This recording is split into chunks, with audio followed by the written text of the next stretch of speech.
ಆತ್ಮೀಯ ವಿದ್ಯಾರ್ಥಿಗಳೇ, ನಿಮಗೆಲ್ಲ ಗಮ್ಯ ಕನ್ನಡ ಪ್ರಪಂಚ ಯೂಟ್ಯೂಬ್ ಚಾನಲ್ಗೆ ಸ್ವಾಗತ. ಈ ದಿನ ನಾವು ಬೆಂಗಳೂರು ವಿಶ್ವವಿದ್ಯಾನಿಲಯದ BCA ಮೊದಲ ಸೆಮಿಸ್ಟರ್ನ ಗದ್ಯವಾದಂತಹ ಕವಿಪತ್ನಿಯರ ಸಂದರ್ಶನ ಈ ಪಾಠದ ಸಾರಾಂಶವನ್ನು ಕೇಳೋಣ. ಈ ಗದ್ಯವನ್ನು ಬರೆದವರು MD ಗೋಗೇರಿ ಅನ್ನುವಂತಹ ವ್ಯಕ್ತಿಯಾಗಿದ್ದಾರೆ. ಅವರು ಪಾಠದ ಪ್ರವೇಶಿಕೆಯಲ್ಲಿ ಹೇಳ್ತಾರೆ, ಕವಿಗಳು ಕಾವ್ಯಗಳನ್ನು ರಚಿಸೋದನ್ನು ನಾವು ನೋಡ್ತೀವಿ. ಕವಿಗಳು ತಮ್ಮ ಪತ್ನಿಯರ ಮೇಲೆ ತನ್ನ ಒಳಮನಸ್ಸಿನ ಭಾವನೆಗಳನ್ನು ಕಾವ್ಯಗಳಾಗಿ ರಚಿಸ್ತಾರೆ. ಆದರೆ ಇಲ್ಲಿ ಕವಿಪತ್ನಿಯರು ಸಂದರ್ಶನದಲ್ಲಿ ತಮ್ಮ ಅಳಲನ್ನು ಮತ್ತು ಅಸಹಾಯಕತೆಯನ್ನು ಹೇಳ್ಕೊಳ್ತಾರೆ. ಚುಟುಕು ಕವಿ ಪತ್ನಿಯರು, ಆಧುನಿಕ ವಚನಕಾರರ ಪತ್ನಿಯರು, ನವೋದಯ ಮತ್ತು ನವ್ಯ ಕವಿ ಪತ್ನಿಯರು, ಬಂಡಾಯ ಮತ್ತು ಮಕ್ಕಳ ಕವಿ ಪತ್ನಿಯರು ತಮಗಾದ ಅನುಭವಗಳನ್ನು ಹಂಚಿಕೊಳ್ತಾರೆ. ಅಂದರೆ ಈ ಕನ್ನಡ ಸಾಹಿತ್ಯವನ್ನು ಹಲವಾರು ಕಾಲಮಾನಗಳಲ್ಲಿ ವಿಂಗಡಿಸಲಾಗತ್ತೆ. ಹಳೆಗನ್ನಡ, ನಡುಗನ್ನಡ, ಹೊಸಗನ್ನಡ ಅಂತ. ಆ ಹೊಸಗನ್ನಡದಲ್ಲಿ ಇವೆಲ್ಲವೂ ಕೂಡ ಒಂದೊಂದು ಪ್ರಕಾರಗಳಾಗಿರುತ್ತೆ. ನವೋದಯ, ನವ್ಯ, ಬಂಡಾಯ, ಮಕ್ಕಳ ಕವಿಗಳು ಅನ್ನೋವಂಥದ್ದೆಲ್ಲ. ಹಾಗಾಗಿ ಆ ಕವಿಪತ್ನಿಯರೆಲ್ಲರೂ ಕೂಡ ತಮ್ಮ ಅನುಭವಗಳನ್ನು ಹಂಚ್ಕೊಳ್ತಾರೆ ಸಂದರ್ಶನದಲ್ಲಿ. ಎಲ್ಲದಕ್ಕೂ ನಾವುಗಳೇ ಗುರಿಯಾಗಬೇಕು ಅನ್ನುವಂತಹ ವಿಷಾದವನ್ನು, ಅಂದರೆ ದುಃಖವನ್ನು ವ್ಯಕ್ತಪಡಿಸಿರೋದನ್ನು ನಾವು ಈ ಗದ್ಯದಲ್ಲಿ ಕಾಣಬಹುದಾಗಿದೆ. ಸುಬ್ಬಣ್ಣ ಹುಟ್ಟಿನಿಂದಲೇ ಒಬ್ಬ ಪ್ರತಿಭಾವಂತ ಕವಿ ಆಗಿದ್ದ ಅಂತ ಹೇಳ್ಬೋದಾಗಿತ್ತು. ಮೇಲಾಗಿ ವೃತ್ತಿಯಿಂದ ಆತ ಪತ್ರಕರ್ತ ಅಂತ ಹೇಳ್ತಾರೆ. ಹೀಗಾಗಿ ಏನಾದರೂ ಒಂದು ಹೊಸ ಹೊಸ ಪ್ರಯೋಗಗಳನ್ನು ಕಾವ್ಯ ಕ್ಷೇತ್ರದಲ್ಲಿ ಮತ್ತು ಪತ್ರಿಕಾ ರಂಗದಲ್ಲಿ ಮಾಡ್ತಲೇ ಇರಬೇಕು ಅನ್ನುವಂತಹ ಜಾಯಮಾನ ಸುಬ್ಬಣ್ಣಂದಾಗಿತ್ತು. ಅಂತೆಯೇ ಸುಬ್ಬಣ್ಣನ ಮನಸ್ಸಿನಲ್ಲಿ ಯಾಕೆ ನಾನು ಒಂದು ಸಲ ಕವಿಪತ್ನಿಯರ ಸಂದರ್ಶನವನ್ನು ತೆಗೆದುಕೊಳ್ಬಾರ್ದು ಅನ್ನುವಂತಹ ಒಂದು ಹೊಸ ವಿಚಾರ ಹೊಳೆಯುತ್ತೆ. ಅದು ಹೊಳೆದ ತಕ್ಷಣ ಆತ ತನ್ನ ಸಹೋದ್ಯೋಗಿ ಬಂದು ಆದಂತಹ ಕಟ್ಟಿಯವರ ಮುಂದೆ ಸಂದರ್ಶನದ ವಿಷಯವನ್ನು ಹೇಳ್ತಾನೆ. ಇಲ್ಲಿ ಕಟ್ಟಿ ಅನ್ನೋರು ಕೂಡ ಒಬ್ಬ ಲೇಖಕರು. ಕೂಡಲೇ ಕಟ್ಟಿಯವರು ಬಹಳ ಒಳ್ಳೆಯ ವಿಚಾರ ಇದು, ಸಂದರ್ಶನವನ್ನು ಏರ್ಪಡಿಸಿ ಕವಿಗಳಿಗೂ ಅವರ ಪತ್ನಿಯರಿಗೂ ಲಾಭವಾದರೂ ಆದೀತು ಅನ್ನುವಂತಹ ಒಂದು ಪ್ರೋತ್ಸಾಹವನ್ನು ನೀಡ್ತಾರೆ. ಅದಕ್ಕೆ ಹೂಲಿಯವರು, ವಿಜಯ ಹಾಗೂ ಮಧುರಾ ಅವರು ಧಾರಾಳವಾಗಿ ಒಪ್ಪಿಗೆ ಕೊಟ್ಟರು. ಅವರೆಲ್ಲ ಕವಿಗಳ ಪತ್ನಿಯರಾಗಿದ್ದರು. ಸುಬ್ಬಣ್ಣನಿಗೆ ಇಷ್ಟೊಂದು ಬೆಂಬಲ ಸಿಕ್ಕ ಮೇಲೆ ಇನ್ನು ಕೇಳೋದಕ್ಕೇನಿದೆ, ಕೂಡಲೇ ನಾಡಿನ ಪ್ರಸಿದ್ಧ ಪತ್ರಿಕೆಗಳಲ್ಲಿ ಕವಿಪತ್ನಿಯರ ಸಂದರ್ಶನಕ್ಕಾಗಿ ಆಹ್ವಾನ ನೀಡಿನೇ ಬಿಟ್ಟ. ಈ ಅಮೂಲ್ಯವಾದಂತಹ ಪ್ರಕಟಣೆಯನ್ನು ಓದಿದಂತಹ ಕವಿಪತ್ನಿಯರ ಸಂದರ್ಶನಕ್ಕೆ ಬರಲು ತಮ್ಮ ತಮ್ಮ ಹೆಸರುಗಳನ್ನು ಸುಬ್ಬಣ್ಣನವರಲ್ಲಿ ನೋಂದಾಯಿಸಿಕೊಂಡರು. ಕವಿಗಳ ದೌರ್ಭಾಗ್ಯನೋ ಅಥವಾ ಕವಿಗಳ ಪತ್ನಿಯರ ಸೌಭಾಗ್ಯನೋ ಗೊತ್ತಿಲ್ಲ. ಒಟ್ಟಲ್ಲಿ ನೂರಾರು ಕವಿ ಪತ್ನಿಯರು ಸಂದರ್ಶನಕ್ಕೋಸ್ಕರ ಕಾದು ಕುಳಿತುಕೋತಾರೆ. ಸಂದರ್ಶನದ ದಿನಾಂಕ ಮತ್ತು ವೇಳೆ, ಸ್ಥಳಗಳನ್ನು ತಿಳಿಸಿದ ತಕ್ಷಣ ಸಭಾಭವನದಲ್ಲಿ ಚುಟುಕು ಕವಿಗಳ ಪತ್ನಿಯರು, ನವೋದಯ ಕವಿಗಳ ಹೆಂಡಂದಿರು, ನವ್ಯ ಕವಿಗಳ ನಲ್ಲೆಯರು, ಬಂಡಾಯ ಕವಿಗಳ ಭಾರ್ಯೆಯರು, ದಲಿತ ಕವಿಗಳ ಸತಿಯರು, ಇತ್ತೀಚೆಗೆ ಮಹಾಕಾವ್ಯ ಬರೆದಿರುವಂತಹ ಮಹಾಕವಿಗಳ ಮನದನ್ನೆಯರು, ಜೊತೆಗೆ ಆಧುನಿಕ ವಚನಗಳನ್ನು ರಚಿಸಿದವರ ಕೈ ಹಿಡಿದ ಶರಣೆಯರು ಕಿಕ್ಕಿರಿದು ಸೇರಿ ಸಭೆಯಲ್ಲಿ ರೋಮಾಂಚನದ ಅಲೆಗಳನ್ನೇ ಎಬ್ಬಿಸ್ಬಿಟ್ರು ಅನ್ನೋವಂಥದ್ದನ್ನ ತಿಳಿಸ್ತಾರೆ. ಮಕ್ಕಳ ಕವಿ ಪತ್ನಿಯರು ಕೂಡ ಸಂಬಂಧವಿಲ್ಲದವರಂತೆ ಹಾಜರಿದ್ರು ಅನ್ನೋದನ್ನು ಕೂಡ ಇಲ್ಲಿ ಹೇಳ್ತಾರೆ. ಕವಿಗಳ ಕವನವನ್ನು ಮೊದಲಿಗೆ ಕೇಳಲು ತಮ್ಮ ಕವಿಗಳನ್ನು ಮೀಸಲಿಟ್ಟಂತಹ ಕವಿ ಪತ್ನಿಯರ ದಂಡು ಕಂಡು ಸುಬ್ಬಣ್ಣನಿಗೆ ನಂಬಕ್ಕಾಗದೇ ಇರೋಷ್ಟು ಸಂತೋಷ ಉಕ್ಕಿ ಹರಿಯೋದಕ್ಕೆ ಶುರುವಾಗುತ್ತೆ. ನಗರದ ಸಾವಿರಾರು ಸಾಹಿತ್ಯಾಸಕ್ತ ಜನರು ಕವಿಪತ್ನಿಯರ ಅನುಭವಗಳನ್ನು ಕೇಳೋದಕ್ಕೋಸ್ಕರ ಮಾಧುರಿ ದೀಕ್ಷಿತ್ನ ಪುಕ್ಕಟೆ ನೃತ್ಯವನ್ನು ನೋಡೋದಕ್ಕೆ ಸೇರಿದ ಹಾಗೆ ಗುಂಪು ಗುಂಪಾಗಿ ಬಂದು ಸೇರಿಕೊಳ್ತಾರೆ. ಕೆಲವು ಕವಿಗಳಂತೂ ಗುಪ್ತವಾಗಿ ಬಂದು ಹಿಂದಿನ ಸಾಲುಗಳಲ್ಲಿ ತಲೆ ತಗ್ಗಿಸಿ ಕೂತ್ಕೊಂಡು ತಮ್ಮ ಪತ್ನಿಯರು ತಮ್ಮ ಬಗ್ಗೆ ಏನು ಹೇಳ್ತಾರೆ ಅಂತ ಹೇಳಿ ಕಾದು ಕುಳಿತಿದ್ರು. ಎಷ್ಟೋ ಜನರು ಕವಿಗಳನ್ನು ಪ್ರತ್ಯಕ್ಷವಾಗಿ ನೋಡುವಂತಹ ಭಾಗ್ಯ ನಮ್ಮ ಹಣೆಯಲ್ಲಂತೂ ಬರೆದಿಲ್ಲ, ಅಟ್ಲೀಸ್ಟ್ ಅವರ ಹೆಂಡತಿಯರನ್ನಾದರೂ ನೋಡುವಂತಹ ನಸೀಬು ನಮಗಿರಬಹುದೇನೋ ಅಂತ ಹೇಳಿ ಸಂತೋಷದಿಂದ ಬಂದಿರ್ತಾರೆ. ತಮ್ಮ ನಿತ್ಯದ ವ್ಯವಹಾರಗಳನ್ನೆಲ್ಲ ಬಿಟ್ಟು ಬಂದಿರ್ತಾರೆ. ತುಂಬಿದ ಸಭೆ ಕಂಡಂತಹ ಸುಬ್ಬಣ್ಣನಿಗೆ ಮೈಯಲ್ಲಿ ಗಾಳಿ ತುಂಬಿದವರಂಗೆ ಹಾರಾಡುತ್ತಾ ಸಂದರ್ಶನವನ್ನು ಪ್ರಾರಂಭಿಸ್ತಾನೆ. ಶುರು ಮಾತಿನಲ್ಲಿ ಕಟ್ಟಿಯವರು ಎದ್ದು ನಿಂತು ಸಂದರ್ಶನವು ಏರಿಕೆಯ ರೂಪದಲ್ಲಿ ಸಾಗಲಿ ಅಂತ ಹೇಳಿ ಸಲಹೆಯನ್ನು ಕೊಡ್ತಾರೆ. ಸುಬ್ಬಣ್ಣನಿಗೆ ಕಟ್ಟಿಯವರ ಸೂಚನೆ ಸರಿ ಅನಿಸಿ ಪ್ರಾರಂಭವನ್ನು ಮಾಡ್ತಾರೆ. ನನ್ನ ಆತ್ಮೀಯ ಕವಿಪತ್ನಿಯರೇ, ಇಂದು ನಿಮ್ಮೆಲ್ಲರಿಗೆ ಹಬ್ಬದ ದಿನ ಅಂತಲೇ ಹೇಳ್ಬೋದು. ನಾನು ಕೇಳುವಂತಹ ಪ್ರಶ್ನೆಗಳಿಗೆ ನಿರರ್ಗಳವಾಗಿ ಉತ್ತರ ಕೊಡಿ. ನಿಮ್ಮ ಕವಿಗಂಡನಿಗೆ ಹೆದರುವಂತಹ ಪ್ರಶ್ನೆನೇ ಇಲ್ಲ. ನಿಮಗಾದ ಅನುಭವಗಳನ್ನು ಸಾರ್ವಜನಿಕವಾಗಿ ನೀವು ಇವತ್ತು ಈ ಸಭೆಯಲ್ಲಿ ಅಭಿವ್ಯಕ್ತ ಮಾಡಬಹುದು. ನಿಮ್ಮ ಕೈ ಹಿಡಿದ ಕವಿ ತನ್ನ ಕಾವ್ಯ ರಚನೆಯನ್ನು ಹೇಗೆ ಸುಧಾರಿಸ್ಕೊಳ್ಬಹುದು ಅಂತ ಹೇಳಿ ಅವರಿಗೆ ಒಂದಿಷ್ಟು ಟಿಪ್ಸನ್ನು ಕೊಡಬಹುದು ಅನ್ನೋವಂಥದ್ದನ್ನು ಹೇಳ್ತಾರೆ. ಈಗ ನಾನು ಮೊದಲಿಗೆ ಚುಟುಕು ಕವಿ ಪತ್ನಿಯರನ್ನು ಆಹ್ವಾನಿಸುತ್ತೇನೆ ಅಂತ ಸುಬ್ಬಣ್ಣ ಪ್ರಾರಂಭ ಮಾಡ್ತಾರೆ. ಏಕೆಂದರೆ ಕಾವ್ಯಕ್ಷೇತ್ರದಲ್ಲಿ ಚುಟುಕು ಕವನಗಳೇ ಚಿಕ್ಕ ಗಾತ್ರದವು. ಆದುದರಿಂದ ಚುಟುಕು ಕವಿ ಪತ್ನಿಯರು ದಯವಿಟ್ಟು ಮುಂದೆ ಬನ್ನಿ ಅಂತ ಹೇಳಿ ಸುಬ್ಬಣ್ಣ ಹೇಳಿದ ತಕ್ಷಣ ಗುಂಪು ಗುಂಪಾಗಿ ಅವರೆಲ್ಲ ಬರ್ತಾರೆ. ರಾಜ್ಯದಲ್ಲಿ ಚುಟುಕು ಸಾಹಿತ್ಯ ಪರಿಷತ್ತು ಹುಟ್ಟಿಕೊಂಡ ಮೇಲಂತೂ ಚುಟುಕು ಕವಿಗಳು ಕಾಂಗ್ರೆಸ್ ಮೆದೆಯಂತೆ ಮೈದಾಳಿ ಮಾಡಿಕೊಂಡಿದ್ರು ಅಂತ ಹೇಳ್ತಾರೆ. ಸುಬ್ಬಣ್ಣ ಕುತೂಹಲದಿಂದ ಪ್ರಶ್ನಿಸ್ತಾರೆ, ನಿಮ್ಮ ಹೆಸರೇನು ಅಂತ. ಅದಕ್ಕೆ ಆ ಒಬ್ಬ ಕವಿಯ ಪತ್ನಿ ಮೋಟಮ್ಮ ಅಂತ ಹೇಳ್ತಾರೆ. ನಿಮ್ಮ ಮನೆಯವರು ಬರೆಯುವ ಚುಟುಕುಗಳ ಬಗ್ಗೆ ನಿಮಗೆ ಹೇಗನ್ಸುತ್ತೆ ಅಂತ ಕೇಳ್ತಾರೆ. ಅದಕ್ಕೆ ನೋಡಿ ಸರ್, ನಾನು ಇವರನ್ನು ಮದುವೆ ಆಗಿ ಪಡಬಾರ್ದು ಕಷ್ಟಪಡ್ತಾ ಇದ್ದೀನಿ. ಇವರ ಚುಟುಕುಗಳು ಯಾವಾಗಲೂ ನನ್ನನ್ನೇ ಗುರಿ ಇಟ್ಕೊಂಡು ಕೆಟ್ಟದಾಗಿ ಬರೆದಂಗಿರುತ್ತೆ. ಬೇರೆ ಯಾರು ಇವರಿಗೆ ಕಾಣಿಸೋದೇ ಇಲ್ವಾ ಅಂತ ನನಗನ್ಸುತ್ತೆ. ನಾವಂಥ ತಪ್ಪೇನು ಮಾಡಿದ್ದೀವಿ ಅಂತ ಹೇಳಿ ಮೋಟಮ್ನವರು ಹೇಳ್ತಾರೆ. ಆಗ ಸುಬ್ಬಣ್ಣ ಕೇಳ್ತಾರೆ, ಮೇಡಮ್ ಒಂದೆರಡು ಉದಾಹರಣೆ ಕೊಡ್ತೀರಾ ಅಂತ. ಅದಕ್ಕೆ ಮೋಟಮ್ನವ್ರು ಹೇಳ್ತಾರೆ, ಸುಬ್ಬಣ್ಣವರೇ ಈ ಚುಟುಕ ಕೇಳಿ ಹೇಗೆ ಬರೆದಿದ್ದಾರೆ ಅಂತ ನೀವೇ ಹೇಳಿ. ದಿನಾಲೂ ಕರಿತಾಳೆ ಉದ್ದಿನ ವಡೆ ಇಳಿ ಬಿಟ್ಟುಕೊಂಡು ಉದ್ದನ ಜಡೆ ಅಂತ ಬರೆದಿದ್ದಾರೆ. ಈ ಚುಟುಕ ಕೇಳಿ ನಾನು ಸಿಟ್ಟಿಗೆದ್ದು ನನ್ನ ಕೂದಲ ಕತ್ತರಿಸ್ಕೊಂಡ್ಬಿಟ್ಟೆ. ಆಗ ಮತ್ತೆ ಹುಟ್ಕೊಂಡಿದ್ದು ಇನ್ನೊಂದು ಚುಟುಕ ನೋಡಿ. ಸಂಜೆ ಮುಂದೆ ಕರಿತಾಳೆ ಬೋಂಡ ವಡೆ ಚಂದ ಕಾಣಿಸ್ತಾ ಇಲ್ಲ ಮೊಂಡು ಜಡೆ ಅಂತ ಹೇಳಿ ಬರ್ತಾರೆ ಅಂತ ಮೋಟಮ್ಮ ತನ್ನ ನೋವನ್ನು ಹೇಳ್ಕೊತಾರೆ. ಆಗ ಸುಬ್ಬಣ್ಣ ಉಕ್ಕಿ ಬಂದ ನಗೆಯನ್ನು ಬಿಗಿ ಹಿಡಿದು ಕೇಳ್ತಾರೆ, ಅಲ್ಲ ಮೇಡಮ್, ನಿಮ್ಮ ಕೂದಲ ಜಡೆ ಹಾಕದೆ ಹಾಗೆ ಬಿಟ್ಬಿಡಿ. ಅಯ್ಯೋ ಸುಬ್ಬಣ್ಣವರೇ, ನೀವು ಹೇಳ್ದಂತೆ ಮಾಡಿದಾಗ ಅದಕ್ಕೆ ಮತ್ತಿನ್ನೊಂದು ಚುಟುಕನ್ನು ಹೇಳಿದ್ರು ಅಂತ ಮೋಟಮ್ಮ ಹೇಳ್ತಾರೆ. ಜಿಟಿ ಜಿಟಿ ಮಳೆಯಾಗ ಓಣಿ ತುಂಬ ಹುದಲ ಛತ್ರಿ ಹಾಂಗ ತಿರುಗುತ್ತಾವು ನನ್ನಾಕಿ ಕೂದಲ ಅಂತ ಹೀಗೆಲ್ಲ ಚುಟುಕ ಬರೀತಾರ್ರಿ ಅಂತ ಮೋಟಮ್ಮ ಸುಬ್ಬಣ್ಣವ್ರಿಗೆ ತಮ್ಮ ಸಂಕಟವನ್ನು ಹೇಳ್ಕೊತಾರೆ. ಅಲ್ರಿ ಮೇಡಮ್, ನಿಮ್ಮ ಕೂದಲುಗಳನ್ನ ನಿಮ್ಮ ಕವಿಪತಿ ಅಷ್ಟೊಂದು ಚೆನ್ನಾಗಿ ವರ್ಣಿಸಿದ್ರೆ ನಿಮ್ಗೆ ಯಾಕ್ರೀ ಸಿಟ್ಟು ಬರುತ್ತೆ? ಈ ಭಾಗ್ಯ ಯಾರಿಗಿದೆ ಹೇಳಿ ನೋಡೋಣ ಅಂತ ಸುಬ್ಬಣ್ಣ ಕೇಳ್ತಾರೆ. ಆಗ ಮೋಟಮ್ಮ ಹೇಳ್ತಾರೆ, ಸುಬ್ಬಣ್ಣವರೇ ಈ ಚುಟುಕುಗಳನ್ನ ಹೇಗಾದರೂ ಮಾಡಿ ಸಹಿಸ್ಕೊಳ್ಬೋದು. ಈ ಚುಟುಕು ಹೆಂಗೆ ಸಹಿಸ್ಕೊಳ್ಬೇಕು ಕೇಳಿ. ವೀರೇಂದ್ರ ಹೆಗಡೆ ಅವರದು ಒಂದು ಡೆಂಟಲ್, ಧಾರವಾಡದೊಳಗೊಂದು ಮೆಂಟಲ್, ನಮ್ಮ ಮನೆಯೊಳಗೊಂದು ಕ್ವಿಂಟಲ್ ಅಂತ ಹೇಳ್ತಾರೆ. ಆಯಿತಾ? ಹೀಗೆ ಏನೇನೆಲ್ಲ ಚುಟುಕ ಬರೀತಾರೆ ಅಂತ ಮೋಟಮ್ಮ ಹೋರಾಡಿ ಹತ್ಕೊಳ್ಳೋದಕ್ಕೆ ಶುರು ಮಾಡ್ತಾರೆ. ಹಿಂದೆ ತಲೆಮರೆಸ್ಕೊಂಡು ಕುಳಿತ ಮೋಟಮ್ಮನ ಪತಿ ಚುಟುಕು ಕವಿ ಧರ್ಮಣ್ಣ ಮುಖ ಮುಚ್ಚಿಕೊಂಡು ಪರಾರಿಯಾಗ್ಬಿಡ್ತಾರೆ ಅಲ್ಲಿಂದ. ಹಲವಾರು ಚುಟುಕು ಕವಿ ಪತ್ನಿಯರು ತಮ್ಮ ಗಂಡಂದಿರನ್ನು ಹಿಗ್ಗ ಮುಗ್ಗ ಬೈತಾ, ಬರೆಯೋ ತಾಕತ್ತಿದ್ರೆ ದೊಡ್ಡ ಕವನ ಬರಿಬೇಕು. ಶೌಚಕ್ಕೆ ಹೋದಾಗ ಒಂದು ಚುಟುಕ ಕಟ್ಟೋದು, ಒಂದ ಮಾಡುವಾಗ ಒಂದು ಚುಟುಕ ಕಟ್ಟೋದು, ಹಾಗೆ ಪುಟಾಣಿ ಬೆಲ್ಲ ತಿನ್ನೋ ಸಣ್ಣ ಹುಡುಗರ ಚಾಳಿ ಬಿಟ್ಟು ಹೋಳಿಗೆ ತುಪ್ಪ ಉಂಡ ಹಾಗೆ ದೊಡ್ಡ ಕವಿ ಥರ ಏನಾದರೂ ಬರೆದು ತೋರಿಸ್ಲಿ ಅಂತ ಹೇಳಿ ಚುಟುಕು ಕವಿ ಪತ್ನಿಯರು ಸುಬ್ಬಣ್ಣನಿಗೆ ಒಕ್ಕೊರಲಿನಿಂದ ಅಂದರೆ ಒಂದೇ ಉಸಿರಿನಿಂದ ಆಗ್ರಹವನ್ನು ಮಾಡ್ತಾರೆ. ನಂತರ ಸುಬ್ಬಣ್ಣ ಆಧುನಿಕ ವಚನಕಾರರ ಪತ್ನಿಯರನ್ನು ಸಂದರ್ಶನಕ್ಕೆ ಕರೀತಾರೆ.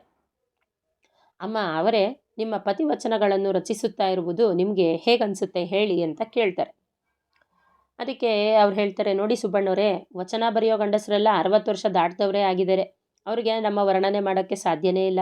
ಅದು ಅಲ್ಲದೆ ನಮ್ಮಲ್ಲಿ ವರ್ಣಿಸ್ಕೊಳ್ಳೋದಕ್ಕೆ ಏನು ಉಳಿದಿದೆ ಹೇಳಿ? ಆದರೂ ಅದು ನೋಡಿ ಅಭಿನಯಿಸಿದ್ದ, ಇದು ನೋಡ ಸ್ವತಂತ್ರ ಸಿದ್ಧ ಎಂದು ಬರೆದು ಓದಲಿಕ್ಕೆ ಬರ್ತಾರೆ ಅಷ್ಟೆ. ಆಗ ನಾವು ಯಾವುದು ಬೇಡ ಹೋಗೋ ಮರಳು ಪೆದ್ದ ಅಂತ ನೋವು ಬಂದ ಮಂಡಿ ಒತ್ತಿಕೊಳ್ಳುತ್ತಾ ಮಲ್ಕೊಬಿಡ್ತೀವಿ. ಸುಬ್ಬಣ್ಣ ಇವರ ಅನುಭವನ ಕೇಳಿ ನಗುತ್ತಾ ತಾಲಿ ಬಜಾವೋ ಎಂದು ಹೇಳುತ್ತಾ ಮುಂದಿನ ಸರತಿ ಕರೀತಾರೆ.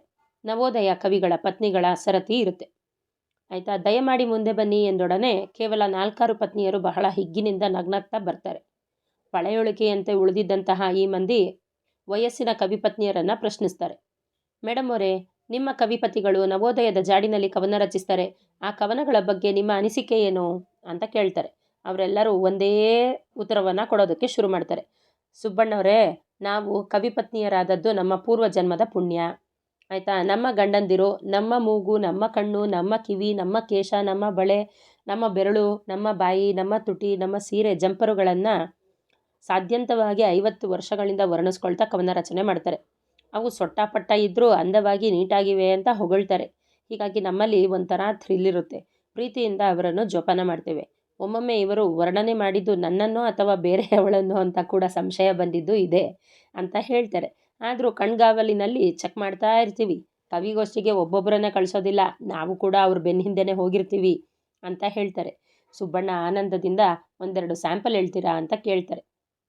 ಆಗ ಒಬ್ಬರು ಹೇಳ್ತಾರೆ, ಅದೇ ಆಗ ಮದುವೆಯಾದಾಗ ಗಂಡ ಬರೆದ ಕವನವನ್ನು ನವೋದಯ ಪತ್ನಿ ಒಬ್ಬಳು ಎದ್ದು ನಿಂತು ಹೆಮ್ಮೆಯಿಂದ ಹೇಳ್ತಾಳೆ. ಮೃದುವಾದ ಹೆಜ್ಜೆ ಕಾಲಲ್ಲಿ ಗೆಜ್ಜೆ, ಮೈ ಭಾರ ಇಲ್ಲ ಒಜ್ಜೆ, ತುಳಕಿಸೀವಿ ಲಜ್ಜೆ, ನೀ ಹೂವ ಹೂಜೆ, ಬಳಿಯಿರಲು ಹೊಳೆವ ಕಾಜೆ ಅಂತ. ಆಹಾಹಾ, ಎಂಥ ವರ್ಣನೆ ಮೇಡಮ್ ಇದು, ಎಂಥ ವರ್ಣನೆ ಅಂತ ಸುಬ್ಬಣ್ಣ ಹೊಗಳ್ತಾರೆ. ಇಂಥ ಕವನ ರಚಿಸ್ಬೇಕಂದ್ರೆ ನನಗೆ ಚಾನ್ಸೇ ಇಲ್ಲ, ಏನು ಮಾಡೋದು, ನೀವೇ ಪುಣ್ಯವಂತರು ಅಂತ ಸುಬ್ಬಣ್ಣ ಬಾಯಲ್ಲಿ ಜುಳು ಜುಳು ಬಂದ ನೀರನ್ನು ಹುಣಸೆಕಾಯಿ ತಿಂದ ಬಸುರಿ ಹೆಂಗಸಂಗೆ ಅಂತ ಚಪ್ಪರಿಸಿ ನುಂಗ್ತಾನೆ. ಮತ್ತೊಬ್ಬ ವಿಜಾಪುರದ ಕಡೆಯಿಂದ ಬಂದ ನವೋದಯ ಕವಿಯ ವೃದ್ಧ ಪತ್ನಿಯು ಕೂಡ ಎದ್ದು ನಿಂತು ತನ್ನನ್ನು ತನ್ನ ಗಂಡ ವರ್ಣಿಸಿದ ನುಡಿಯನ್ನು ಹೇಳ್ತಾಳೆ. ದೃಷ್ಟಿಗೆ ದೃಷ್ಟಿ ತಾಕಿ ನಸುವೆ ಕೈ ಕೈ ಸೋಂಕಿ, ಎದೆಯಲ್ಲಿ ಜುಮ್ಮಿನಲು ರೋಮಾಂಚನ, ಲುಟುಲುಟನೆ ನಡೆದಾಗ ಕಿರುಗೆಜ್ಜೆಯ ಸಪ್ಪಳವು, ಹೆಜ್ಜೇನು ಸವಿದಂತೆ ಮಧುಸಿಂಚನ ಅಂತ ಹೇಳ್ತಾರೆ. ಈ ನುಡಿ ಕೇಳಿ ಸುಬ್ಬಣ್ಣ, ಮೇಡಮ್ ಇದು ಮದುವೆ ಆಗೋದಕ್ಕಿಂತ ಮೊದಲೇ ಬರೆದ ಕವನ ಇರಬೇಕನ್ಸುತ್ತೆ ಅಲ್ವಾ ಅಂತ ಕೇಳ್ತಾರೆ. ಅದಕ್ಕೆ ಆಕೆ, ಹೌದು ಹೌದು ಸುಬ್ಬಣ್ಣ, ನೀವು ಹೇಳೋದು ನಿಜ, ಹಬ್ಬಕ್ಕೆ ಬಂದಾಗ ಬರೆದಿದ್ರು, ಅವ್ರ ಹತ್ರ ನಾನು ಆಗಾಗ ಸ್ವಲ್ಪ ಸಮಯ ಸುಳಿತಾ ಇದ್ದಾಗ ಬರೆದದ್ದು ಅಂತ ಹೇಳ್ತಾರೆ. ಮುಂದೆ ನವ್ಯ ಕವಿಗಳ ಪತ್ನಿಯರ ಕಡೆ ಸುಬ್ಬಣ್ಣ ಹೋಗ್ತಾರೆ.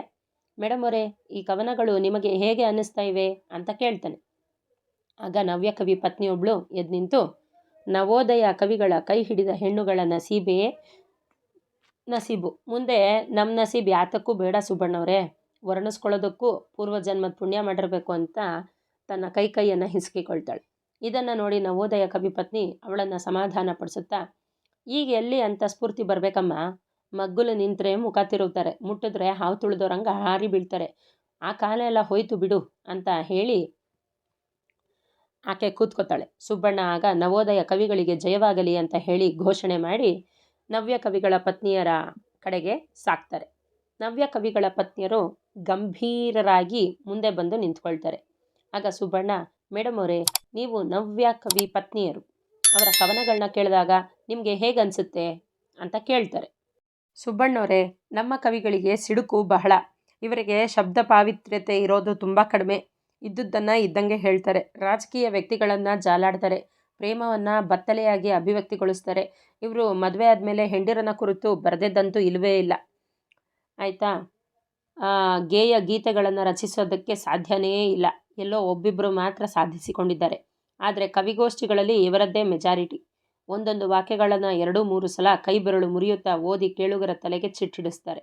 ಹೀಗಂತ ನಾವು ಮನೆಯಲ್ಲಿ ಇವರಿಗೆ ಕವನ ಓದಲಿಕ್ಕೆ ಚಾನ್ಸೇ ಕೊಡುವುದಿಲ್ಲ, ಓದಿದರೂ ನಮ್ಗೆ ಅರ್ಥ ಆಗೋದಿಲ್ಲ, ಏನಿದ್ರೂ ಇವರ ಆಟ ಹೊರಗೆ ಹೊರತು ನಮ್ಮ ಹತ್ರ ಇಲ್ಲ ಅಂತ ಹೇಳ್ತಾರೆ. ಅದಕ್ಕೆ ಸುಬ್ಬಣ್ಣ ಕೇಳ್ತಾರೆ, ಮೇಡಮ್ ಅವರೇ, ನಿಮ್ಮ ನವ್ಯ ಕವಿಪತಿಯ ವೈಯಕ್ತಿಕ ಹವ್ಯಾಸಗಳೇನಾದರೂ ಇದ್ದರೆ ತಿಳಿಸಿ ಅಂತ. ಅದಕ್ಕೆ ಅವ್ರು ಹೇಳ್ತಾರೆ, ಅಯ್ಯೋ ಸುಬ್ಬಣ್ಣವರೇ, ಏನು ಹೇಳೋದು, ಅವುಗಳನ್ನು ಬಿಟ್ಟು ಬಿಡದೆ ಸಿಗರೇಟ್ ಸೇರ್ತಾರೆ, ಗುಂಡು ಹಾಕೋದಂತೂ ಮಾಮೂಲು, ಕವಿಗೋಷ್ಠಿಗೆ ಹೋದರೆ ಮುಗೀತು, 4-6 ಜನನ ಕೂರಿಸ್ಕೊಂಡು ಬಾರ್ ನೆಗೆದು ಬೀಳೋ ಹಾಗೆ ಕುಡ್ಕೊತ ಕಿರ್ಚಾಡ್ತಿರ್ತಾರೆ. ನಾನು ಎಷ್ಟೋ ಸಲ ಈ ಚಟ ಕಡಿಮೆ ಮಾಡಿ ಅಂತ ಗೋಗರದ್ರು, ನವ್ಯ ಕವಿಯ ಲಕ್ಷಣನೇ ಇದು ಅಂತ ಹೇಳಿ ಬಾಯಿ ಮುಚ್ಚಿಸ್ಬಿಡ್ತಾರೆ. ಆಯಿತು ಮೇಡಮ್, ನಿಮಗೆ ಧನ್ಯವಾದ ಅಂತ ಹೇಳಿ ಸುಬ್ಬಣ್ಣ ಮುಂದೆ ಬಂಡಾಯ ಕವಿ ಪತ್ನಿಯರನ್ನು ಕರೀತಾರೆ. ದಲಿತ ಕವಿ ಪತ್ನಿಯರು ಎದ್ದು ನಿಂತು, ನಾವು ಅವರು ಅಕ್ಕ ತಂಗಿರೋ ಒಟ್ಟಿಗೆ ಬಂದ್ಬಿಡ್ತೀವಿ ಅಂತ ಹೇಳ್ತಾರೆ.